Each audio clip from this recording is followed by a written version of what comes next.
Yeah, since nobody ain't watching this shit on YouTube, I deleted almost all the videos up on the phone, I guess. Oh, that's right, nobody cares. No one's accessing this phone. Nobody gives a shit.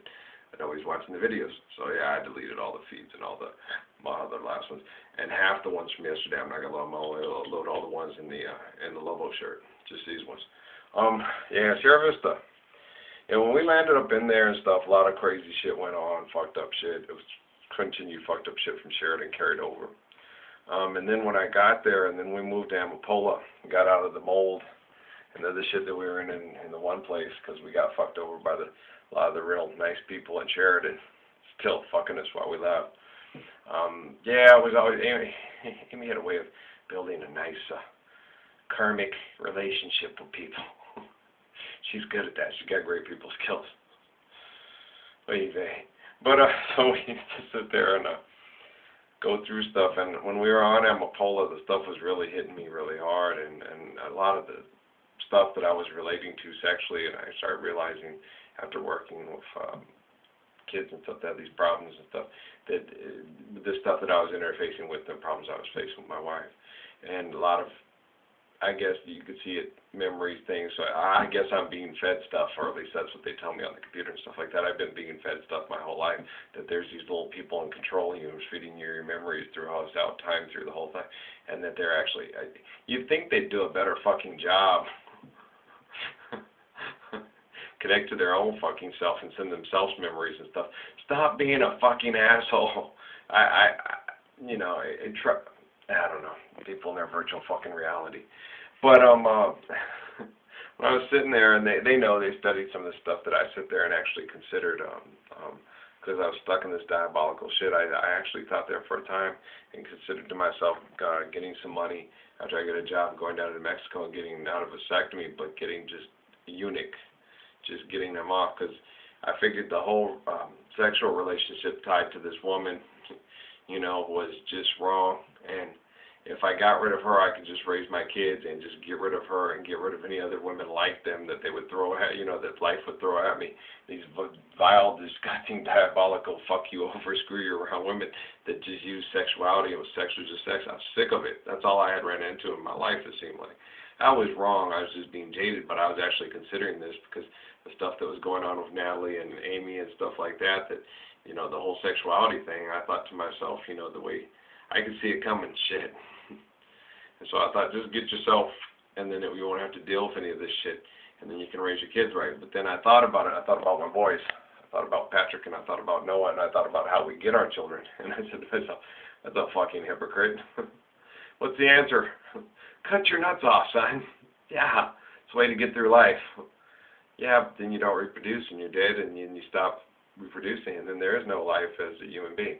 Yeah, because we can't handle it. What? I'm Eckhart Tolle. Sorry. Yeah, they reminded me in the bed there. They're like, remind what you've been through. Okay, go through the stuff that you've been through, and you've still cut down on a lot of the stuff. I mean, you've held back on a lot of things, and you've held back on a lot of things you've told to people, a lot of stuff, the way that people have screwed you. You've held back because you don't want to hurt people that have screwed you.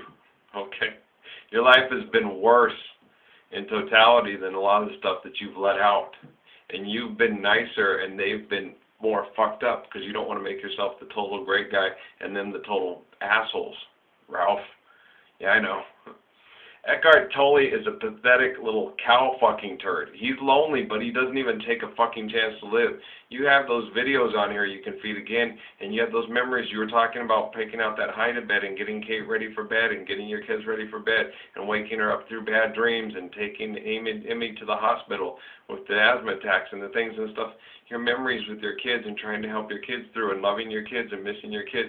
He's never even taken a fucking chance like that to be hurt as bad as you had, and he talks about how life was just not worth living because he doesn't have the balls to get up and try to live it like you do.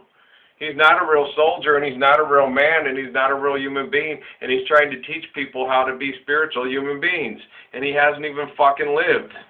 He's lived in a fucking little scared shell cave his whole fucking life, and he's telling them all, come in the cave with me. Come in the cage. It's a happy place. He's telling them about this fucking happy place he invented in his mind, and he doesn't even know what it's like to be real happy because he's never taken the chance to get really fucking hurt. He's a fucking pussy trying to teach people how to be bigger pussies. Thanks, soldiers. I see you. And you would take it on, go at it, look at it, see that it's hypocritical, throw yourself back into life and have the fucking shit kicked out of you and come back and tell people, let's go try again. Come on. These people think I'm fucking crazy. I'm supposed to be one of the greatest psychics, telekinetics, quantum physicists, and analysts in the whole world, and everybody fucks me over and comes and test drives me and checks me out and shit, and then leaves and treats me like shit and hides like a fucking pussy. Come on, let's keep trying. Come talk to me. Come talk to me. You still want to talk to me? Yeah, ask what happened to on Amapola. Ask what happened to my fucking landlord. He passed himself off as a really decent guy, him and his wife, okay? They were getting screwed over by people because the economy was going downhill. I was the only one that was straight up with him, telling him I'm having economic problems because of my wife and the whole 9 yards. And I'm going to move out, and I'm going to give you this time and stuff, but I'm having rough troubles financially. Everybody else jetted on him and left and stuff. I was going to try to make sure that they got their rent stuff paid, everything, stuff like that. The woman, I was trying to get out of there. I got out a day late because the truck broke down. I had problems with the U-Haul. I tried to explain it to her. She was a total bitch about it. She was taking out all her frustration from the other 3 people that she probably treated like shit like she did me, and they probably had a reputation, so they got the fuck out of there, which I was too stupid to do. But I was being a decent human being, advising her what was happening. She treated me like complete shit. I left that place really nice because I was home with the kids. I took care of it. I probably left it as nice as anybody could ever leave it that's ever rented it. The yard would grow with fucking overgrowth of weeds. It was just like fucking insane. And if you went back there and tried to cut it with a weed eater, it would knock rocks and stuff in there and break the windows. So you didn't want to do that. So it was really hard to deal with. That yard was a fucking insane mess. And they never put the money into it to fix it and make it better, and then bitched about how the people didn't maintain it well, because they probably wanted one of the people from the military to rent it that had the money and the means, that wanted to actually enjoy the yard to do it for them, is what they wanted to do. I know their type. Well, her husband got pissed because he wanted to try to take all the money out that they lost from the other renters out of me and Amy stayed in town. I told them Amy stayed in town, gave the address. They were told to her. They went to her job, tried to get her to lose her job, tried to make her lose her job, and she came and went by and kind of talked to me one time, and I kind of got across to her, you know. Basically, I had said to her in nice words, I think your husband acts like a fucking chick, and I think you run the house, and you act like a vindictive bitch, and he acts like a vindictive bitch with you, which is a lot like my father-in-law and his wife also. And so I would sit there and I'd look at it, and if he comes to me, I will tell him to his face that I think you act like a fucking chick, and you don't act like a man, and you're a walking fucking vagina. All right? Is what I would say to the dude. Because I'm like that. And he could come up, well, I'm going to hurt you. Try it, you little walking vagina. Do it, like that guy that was dating Edna. I'm going to kill you. Right. Bring it on. I was a skinny kid, too. Well, hell, I was bigger than he was. He was taller than he was. But I was like, I ain't afraid of you, fucking little bitch. And I've been like that my whole fucking life. That biker that was going to theoretically kill me at Scottsdale at Safeway where Rodney worked, because he called me a faggot and Rodney a faggot, and I'm like, I'm not gay, and I don't like you calling him a faggot, and I don't like you being derogatory to people that are gay. And I was going off, and his girlfriend that worked there is, oh, he's gonna call, I'm holding him back, he's gonna kill you. And I was standing there, some skinny kid with this big huge biker looking at me like, he's killed people before, I don't give a fuck.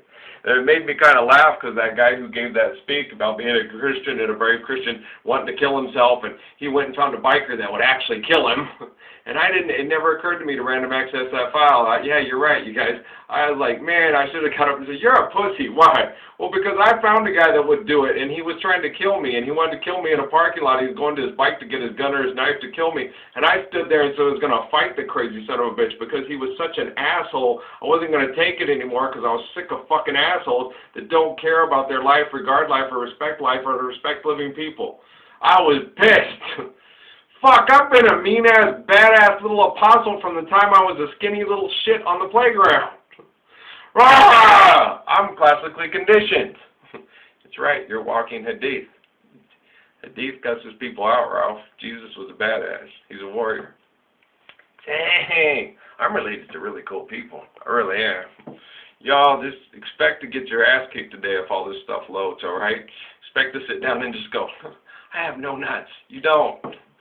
You are a testicleless piece of cow turd walking around pretending to be a human being. And I'm going to prove it to you today. If they let them load. Please let them load. Please, soldiers. Can we? Give me some? Yep. All right, I'll load one in the morning when I get up there. I got about 2.5 more hours before the library opens. All right? Blessings and peace.